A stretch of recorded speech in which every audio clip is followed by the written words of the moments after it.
Alright mga kapatid, Pilipinas at Canada nagkapirmahan na alamin natin yan mga kapatid. I'm just a young nigga chillin' on a block. First time I seen ice was a Alright, welcome ulit sa ating bagong video reaction, review, commentary, opinion, criticism at kung ano-ano pa. So manonood ulit tayo ngayon ng balita. At habang nanonood tayo ng balita, mga kapatid, syempre nagbibigay tayo ng reaksyon, komentaryo, opinion sa mga balitang ating napapanood. Etong balitang to mula rito sa GMA Integrated News 24 Oras, mga tol. Sabi rito, Secretary Teodoro, di makikipag-usap sa China hanggat wala itong ipinapakitang senseridad. Well, kahit naman ikaw, di ba? Makikipag-usap ka ba sa isang tao na nakikita mong peke, plastic? Kailangan totoo yung kausap mo kasi alam mong totoo ka. Pero eto mga kapatid, isa pa sa topic na pag-uusapan ngayon ay pinirmahan na daw ng Pilipinas at Canada ang kasunduan para palakasin ang ugnayan ng militar nito sa Pilipinas. Sa gitna niyan mga kapatid, eto na nga yung sinasabi ni Secretary Gibo Teodoro na hindi siya makikipag-usap sa kanyang counterpart doon sa China kasi wala siyang nakikitang senseridad. So sama-sama nating pag-usapan to mga kapatid. No? Huwag niyong kalimutan mag-subscribe, click nyo na rin ang notification bell para ma-notify kayo whenever na may mga bago tayong reaction video tulad nito. At kung ikaw naman ay nanonood sa Facebook page, syempre huwag nyo rin kalimutan mag-follow. Nasa 119,000 na tayo mga kapatid. Maraming salamat sa suporta at sa ating mga kababayan na ngayon ay unti-unti nang nagigising. No? At nakasuporta na rin sa ipinaglalaban ng Pilipinas lalong-lalo na sa ating karapatan. No? Sana dumami pa tayo lalo. So wag na natin patagalin pa, panoorin na natin to.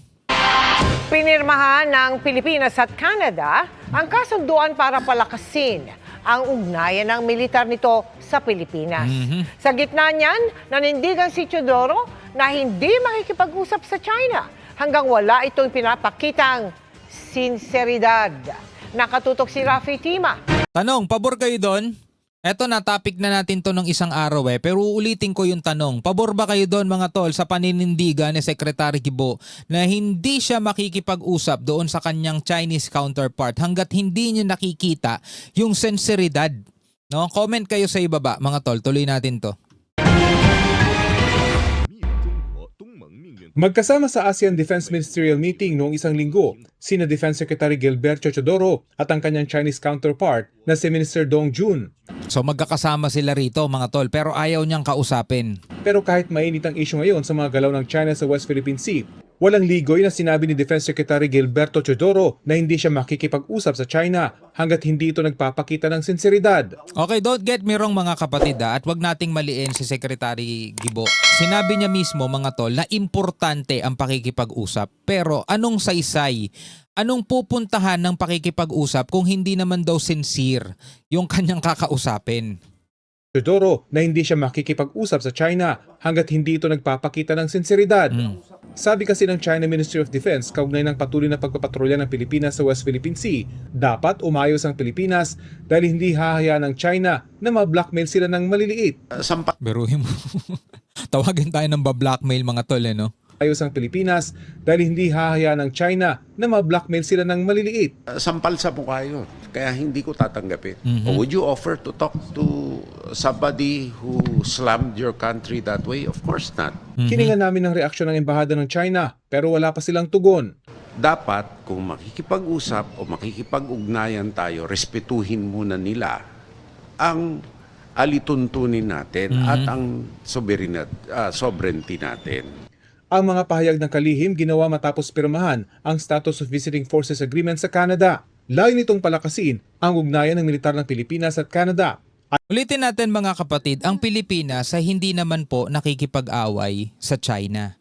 Bagkos mga kapatid, lalo nga nating gustong patatagin yung ating relationship dito sa China. Kasi nga ang foreign policy mga tol ng ating gobyerno is friend to all, enemy to none. Tandaan natin yun mga tol, hindi naman natin pwedeng labanan yun Friends to all, enemy to none. Pero hindi ibig sabihin nun mga tol na ibibigay na lang natin kung ano man ang gusto ng ating kaibigan. Kahit ikaw gusto mo syempre marami kang kaibigan, gusto mo lahat, close mo, gusto mo lahat ano sa'yo, malapit sa'yo, ayaw mo nang may kaaway, walang sino man siguro gustong may kaaway, maliban na lang mga tol doon sa ibang mga vlogger na talagang yun ang pinagkakakitaan nila, yung magkaroon ng kaaway sa social media. Pero mga tol, di ba, kung sa normal na tao, hindi natin gusto yung pakiramdam na pagkagising mo pa lang sa umaga, iniisip mo na agad yung kaaway mo kung paano mo bibisitin.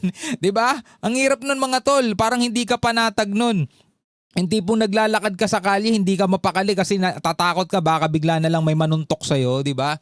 Ang hirap ng may kaaway mga tol, pero syempre hindi ka naman pwedeng yumuko na lang sa lahat ng mga bagay na kailangan ipaglaban mo pa rin yung karapatan mo. Di ba? Kailangan ipaglaban mo pa rin yung nararapat na para sa'yo. Kahit ikaw kalimbawa, inihingi yung damit mo, inihingi yung singsing mo, inihingi yung lahat ng mga property mo, di ba? Ikaw naman, bigay lang ng bigay kasi ayaw mo magalit sila. Ikaw din ang mauubos balang araw. So, ganun din mga kapatid ng Pilipinas. Though gusto natin nang meron tayong maayos na ugnayan dito sa China, hindi naman natin pwedeng ibigay yung para sa Pilipino na. Diba? Para sa Pilipinas na yun West Philippine Sea, mga isda dyan mga tol. Though hindi naman natin yan ipinagdadamot sa kanila kasi traditional fishing ground naman yung Baho de Masinloc. Pero hinihiling natin, payagan naman nila yung ating mga mangingisda na makapangisda doon. Diba? Ang problema kasi mga tol, lumalapit pa lang yung mga mangingisda natin, tinataboy na nila samantalang traditional fishing ground niya, nung araw malayang nakakapangisda dyan ng Pilipinas. Gets nyo ba? Tuloy natin. At ito ang magiging basihan para makapagsagawa rin ng joint exercises sa mga armed forces ng dalawang bansa. Underpinning the SOVA is the foundation on which it is built. It is to preserve the international order as a rules-based international order, respecting the sovereignty and dignity of not only states, but also of its people as human beings Tama with the rights and the freedoms that they enjoy. Tama di ba? Tama mga tol Kumbaga kung paano natin inererespeto yung kapitbahay natin, yung bakuran nila, the way na gusto nating irespeto nila tayo, yung bakuran natin, siyempre ayaw nating tapunan nila ng basura yung bakuran natin, ayaw natin na mag-iwan sila ng basura sa tapat ng bakuran natin, di ba? Dapat respetuhan talaga Eto mga kapatid, nilalagay ko lang sa mas maliit na scale para mas maunawaan natin pero bansa sa bansa to mga tol Di ba? Para maiwasan yung kaguluhan, away. Kasi sa isang community nga lang mga tol, nagkakaroon ng pag-aaway ang mga magkakapitbahay kapag ka nagsisigaan Paparadahan mo yung harapan ng gate niya, mag-iiwan ka ng basura sa tapat ng bahay niya. Di ba nagkakaroon ng pag-aaway? Lalo pa kaya mga tol, itong mga bansa. Kung hindi natin irerespeto ang kanya-kanyang mga soberanya, mga tol, talagang magkakaroon ng kaguluhan. Respeto pa rin mga kapatid ang pinaka-importante. Inaasahan ni Canadian Defense Minister David McGuinty na makakasama sila sa balikatan sa susunod na taon. This signing is not the end of an effort. It really is just the beginning of a journey. One of deeper cooperation, greater understanding, and enduring partnership between our two great peoples, our militaries, and our nations.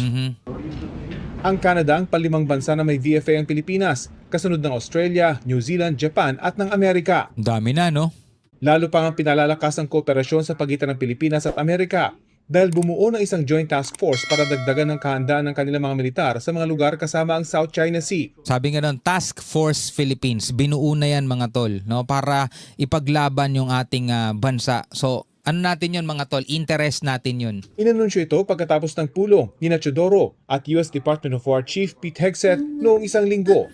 Para sa GMA. Alright mga kapatid, bilang mga Pilipino, ano bang inyong masasabi doon sa pahayag na Secretary Gibo Chodoro? At ano ang inyong masasabi about dito sa panibagong kasunduan natin sa Canada naman? Sila ang panglimang bansa na merong VFA o yung Visiting Forces Agreement. Ano ang inyong masasabi mga dol? So hanggang sa muli mga kapatid, ako nga pala si Shobal D. Peace out.